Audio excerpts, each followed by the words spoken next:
Good morning. আর এখন আমরা এখান থেকে এই হোটেল থেকে চেক আউট করে যাচ্ছি। এখন যাব লামাহাটা, এটা আমার দার্জিলিং সফরের থার্ড দিন। তুমি ঘুঘু যাচ্ছ? আচ্ছা ঠিক আছে, তো তোমরা সঙ্গে থাকো।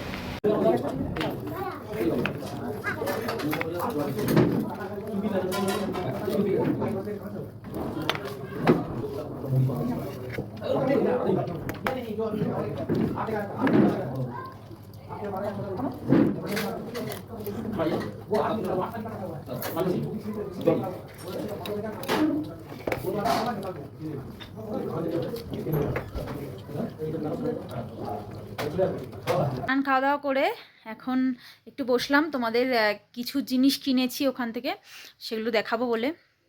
এটা হলো চা, তো এটা হলো ওই টি গার্ডেন দেখতে গেছিলাম, ওখান থেকে এটা কিনেছি। এটা হলো র চা করার চা, র চা দুধ চার জন্য আলাদা আলাদা চা বিক্রি হয়, তো লিকার চা। এটা কিনেছি বাবার জন্য। আর এই দুটো কিনেছি, এটা হচ্ছে দুধ চা করার চা, এই যে প্যাকেট। চাইলে এটাতে লিকার চাও করা যায়, তো এটা কিনেছি দিদিদের জন্য। আর এটা হচ্ছে শাশুড়ি মায়ের জন্য। আর এটা হলো একটা শল, তো এটা কিনেছি আমার একটা বান্ধবীর জন্য।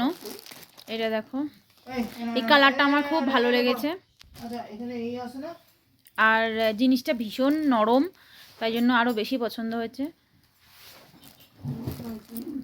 এই দেখো, এই জিনিসটা কত সুন্দর। আর এটা কিনেছি একটা টুপি, এটা দিদির ছেলের জন্য কিনেছি।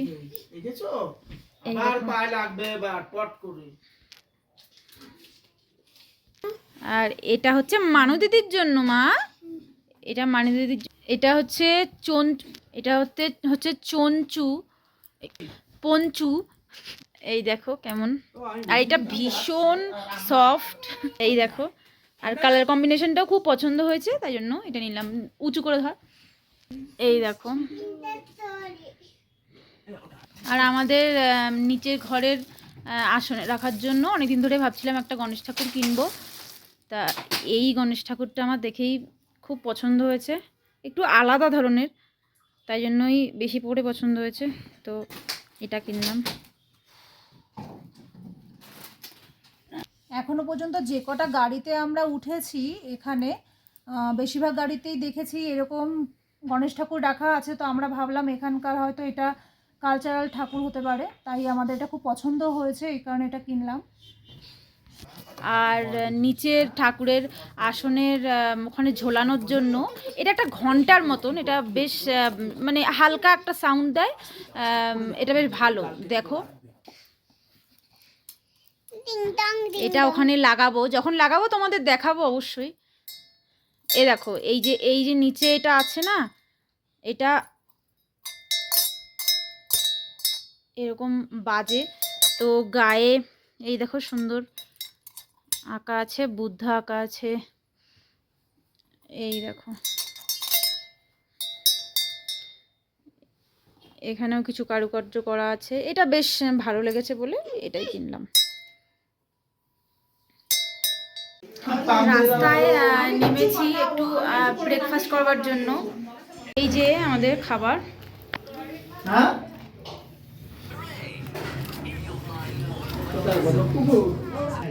আর এখানে একটা তরকারি দিয়েছে, এটা খুব সম্ভবত আলুরই।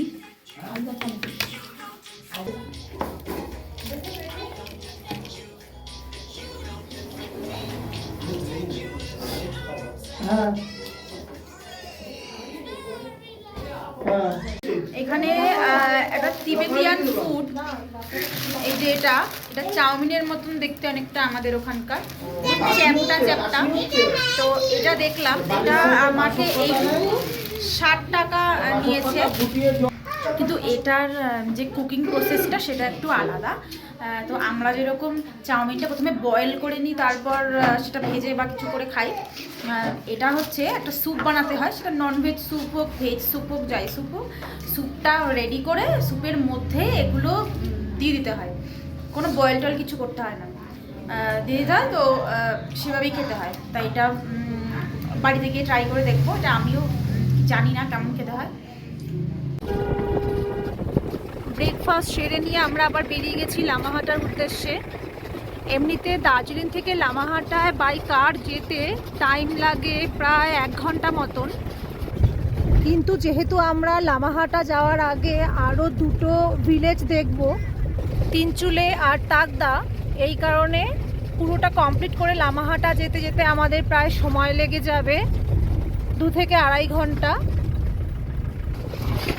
একটু পরেই একটা অর্কিডের গার্ডেন আছে, ওটাও দেখে নেব।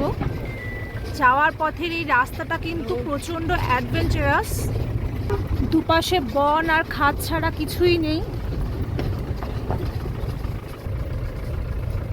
একদমই গভীর জঙ্গল এখানে। আর আমরা যে রাস্তা দিয়ে যাচ্ছি রাস্তাটাও একটু খারাপ, তো গাড়িটা একটু আসতেই যাচ্ছে। অনেকেই দার্জিলিং থেকে সিকিম বা গ্যাংটক চলে যায় ঘুরতে, এই লাইনটা অনেকেই আসে না বা জানে না। যারা জানে না তাদের জন্য এই ভিডিওটা খুবই উপকারী হবে আশা করি। শুনেছি জায়গাগুলো দেখতে খুবই সুন্দর, এখন গিয়ে দেখব। আর পুরো রাস্তায় কিন্তু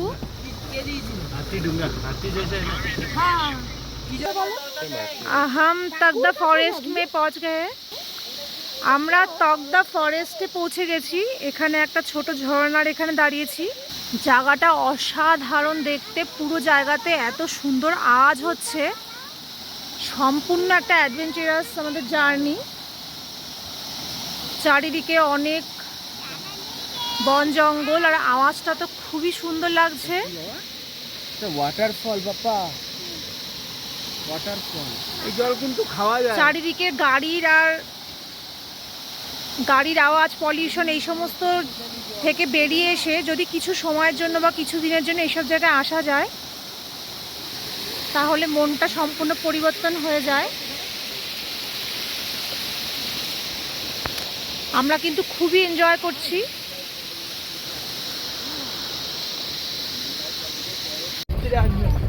এই যে রাস্তা দিয়ে আমরা যাচ্ছি, এই রাস্তায় কিন্তু রাত্রেবেলা বেশ কিছু পশু এসে রাস্তায় ওঠে, যেরকম চিতাবাঘ। বিশেষ করে এই জঙ্গলে চিতাবাঘের বাস আছে ভালোই, তারা রাত্রেবেলা রাস্তায় উঠে আসে। এই কারণে এই রাস্তা দিয়ে যারা জার্নি করবে বিশেষ করে রাত্রে, তাদের জন্য একটা অ্যাডভাইস থাকবে যে অবশ্যই গাড়ির সমস্ত জানলাগুলো উঠিয়ে দেবে, নয়তো বিপদ হতে পারে। আমরা দিনের বেলা যাচ্ছি, যার জন্য জানলাগুলো সবই খুলে রেখেছি। আমরা তাকদা গ্রামে ঢুকে গেছি, আর এখান থেকেই শুরু হচ্ছে তাকদা গ্রাম। এখানে দুর্গাপুজোর প্যান্ডেল হচ্ছে, আর নিচে হচ্ছে অর্কিড গার্ডেন। আমরা এখন ওখানেই যাচ্ছি।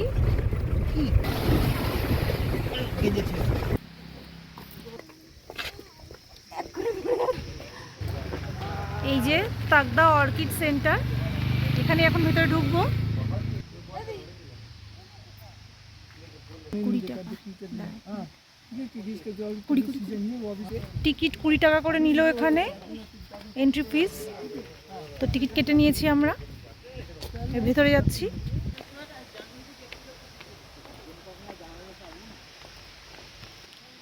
এই অর্কিড গার্ডেনে এখানে কিন্তু বিশেষ কিছুই দেখাতে পারবো না, কারণ এখানকার মেন সিজন হচ্ছে জানুয়ারি থেকে এপ্রিল মাস। ওই সময় এখানে প্রচুর অর্কিডের ফুল বা অর্কিড অনেক সুন্দর সুন্দর দেখা যায়, কিন্তু আমরা একটু অফ সিজনে এসেছি এই জায়গার জন্য, তো অতটা বেশি ভ্যারাইটি দেখাতে পারবো না। কিন্তু এই জায়গার যে পরিবেশ অসাধারণ সুন্দর, আর এত ভালো লাগছে।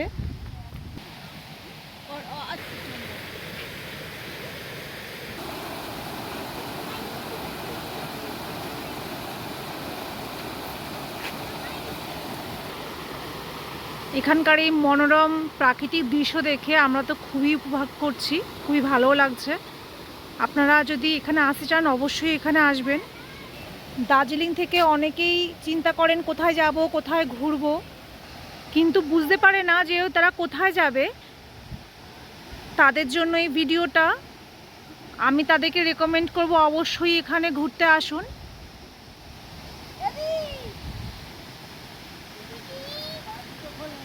ও আয়াল আমার বলে দিতে আমি তো কোথায় বসতে জামা ভিজবে জামা